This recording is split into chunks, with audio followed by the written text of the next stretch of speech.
Everyone, welcome to perfection IAS. और हमारा जो 70th बीपीएससी के लिए 100 डेज 100 आर्टिकल वाला सीरीज़ है, हम आज आपके साथ जुड़ रहे हैं। थोड़ा डिले के बाद आज हम जुड़ रहे हैं और अब हम लोग स्ट्रेच में फिर आर्टिकल्स को एक एक दिन ऑल्टरनेट करके डिस्कस करेंगे। तो 81st डे आज हम लोग आएंगे और हमने अब डिस्कस करना है तीसरे लेवल के बारे में, एंड दैट इज़ पंचायती राज। तो पंचायती राज के अंदर आर्टिकल्स तो बहुत सारे हैं, बट इसमें कुछ सिग्निफिकेंट आर्टिकल्स को क्लब करके हम लोग 2-3-4 लेक्चर में कवर करेंगे। इसी तरह म्यूनिसिपालिटी में भी। तो आज दो इंपॉर्टेंट आर्टिकल डिस्कस करेंगे हम लोग, 243B एंड C। कौन सा? 243B और C, जिसमें कि 243B में कॉन्स्टिट्यूशन के बारे में बात किया गया पंचायती राज का, और C के अंदर कॉम्पोजिशन यानी कि इलेक्शन वगैरह सब कुछ, ये हम लोग यहाँ पे डिस्कस करेंगे आज। तो इसके लिए 243B कहता है कि हर स्टेट में 3 टायर पंचायती राज स्ट्रक्चर इस्टेब्लिश होगा। हालांकि इसमें एक कंडीशन दिया गया कि अगर किसी स्टेट का पॉपुलेशन 20 लाख से कम है तो वो इंटरमीडिएट लेवल को छोड़ सकता है, नहीं तो 3 टायर स्ट्रक्चर तो होना ही होना है मिनिमम। और इसके बाद कॉम्पोजिशन, इसके लिए इलेक्शंस वगैरह कैसे होंगे सब कुछ समझेंगे हम लोग। पहले हम लोग देखते हैं कि ये 3 टायर स्ट्रक्चर जो है वो क्या है। तो गांव, जो पूरा डिस्ट्रिक्ट का जो रूरल एरिया है, गांव का एरिया है, उसके लिए 3 स्ट्रक्चर बनाए जाएंगे।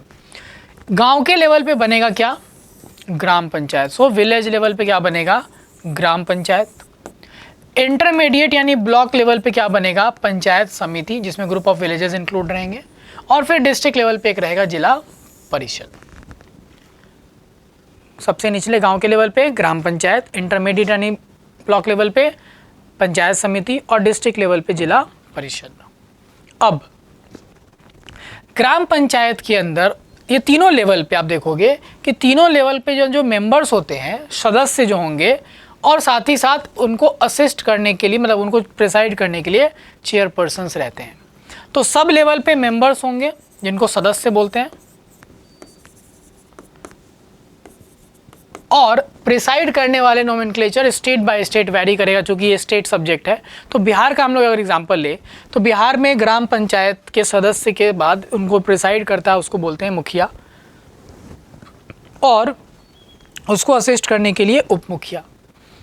पंचायत समिति के अंदर जो प्रिसाइड करेगा उसको बोलेंगे प्रमुख, और उसको असिस्ट करता है उप प्रमुख। जिला परिषद में अध्यक्ष और उपाध्यक्ष, ये बिहार के अंदर का नोमेनक्लेचर है। मेंबर्स का चुनाव संविधान कहता है हर एक लेवल पे डायरेक्ट होगा, लोगों के द्वारा चुना जाएगा डायरेक्ट, और इसके लिए गांव के एरियाज को वार्ड में बांटा जाएगा और इलेक्शंस होंगे, डायरेक्ट इलेक्शन। चेयरपर्सन का चुनाव जिला परिषद और पंचायत समिति का मेंबर्स आपस में से एक आदमी को चुनेंगे अध्यक्ष और उपाध्यक्ष, एक आदमी को प्रमुख या उप प्रमुख, यानी इनडायरेक्ट इलेक्शन होगा। और जो हमारा गांव का लेवल है यानी कि ग्राम पंचायत, उसमें जो मुखिया का चुनाव होगा वो कैसा होगा, वो स्टेट डिसाइड करेगा। तो स्टेट लेजिस्लेचर में बिहार की अगर बात करें तो मुखिया का चुनाव डायरेक्ट होता है।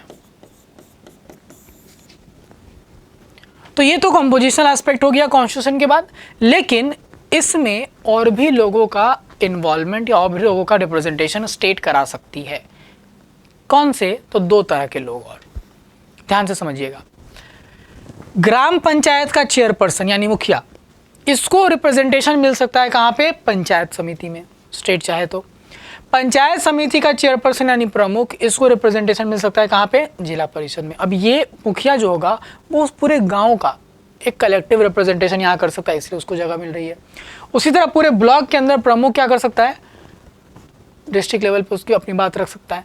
तो इनका रिप्रेजेंटेशन कराना, और दूसरा उस पर्टिकुलर एरिया के जो मेंबर ऑफ पार्लियामेंट और स्टेट लेजिस्लेचर हैं उनको भी किसी भी टायर पे, तीनों लेवल पे स्टेट लेजिस्लेचर चाहे तो रिप्रेजेंटेशन यानी जगह दे सकती है। समझ में आया? तो कॉम्पोजिशन वाले पार्ट में 2 चीज़ देखना था। पहले तो कौन कौन इसके मेंबर्स होंगे, तो सदस्य हर लेवल पे रहेगा जिसको लोग डायरेक्टली चुनते हैं, और फिर चेयरमैन है जिसका ये नाम रहता है। चेयरमैन का चुनाव अब ऊपर वाले दोनों लेवल पे इनडायरेक्ट होता है, आपस में चुने जाएंगे, और नीचे वाला लेवल पे जो है वो स्टेट डिसाइड करता है। बिहार में डायरेक्ट होता है मुखिया का चुनाव। इसके अलावा 2 तरह के लोगों को और रिप्रेजेंटेशन मिल सकता है। एक, ग्राम पंचायत के चेयरमैन यानी मुखिया को पंचायत समिति में जगह, और पंचायत समिति के जो चेयरमैन यानी प्रमुख को जिला परिषद के अंदर जगह। प्लस इसके अलावा जो भी उस एरिया के मेंबर ऑफ पार्लियामेंट और स्टेट लेजिस्लेचर है उनको जगह दी जा सकती है किसी भी लेवल के अंदर। तो ये हमारा कॉन्स्टिट्यूशन और कॉम्पोजिशन था। अगले आर्टिकल में हम लोग पंचायत के अंदर रिजर्वेशन वाला पार्ट और ड्यूरेशन वाला पार्ट को देखेंगे। ठीक है, थैंक यू सो मच।